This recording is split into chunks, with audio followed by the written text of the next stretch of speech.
guys, welcome back to my channel. If you're new here, my name is Ibeth. I know that there's actually a lot of new faces on here, so I just wanted to say hi. Welcome. I'm very happy that you are here. We are actually on a new series right now where I'm going to be showing you how I'm going to renovate our new home. There's just so many projects that we'll be working on soon, and I just can't wait to share them with you guys. So if you want to or are interested in following me or along the journey, of course, make sure to subscribe. Don't forget to leave me a comment. Let me know what you think. Also follow me on Instagram where I do post a little bit more behind the scenes back there. And let's go ahead and get started.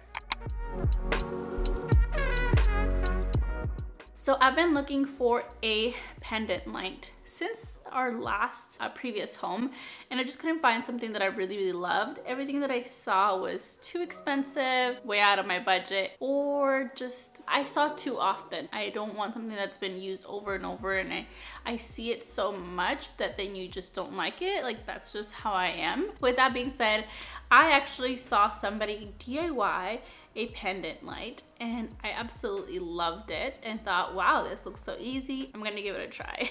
I actually saw this on Instagram, and I'm probably not pronouncing the name right. Finca Home or Finca Home. She DIY'd a pendant light out of clay, air dry clay to be exact.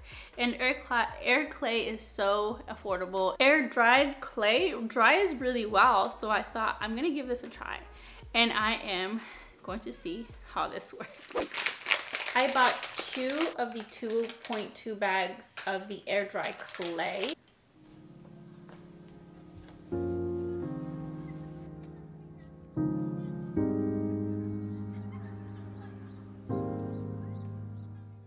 All that arm work, and turns out I do need the other one.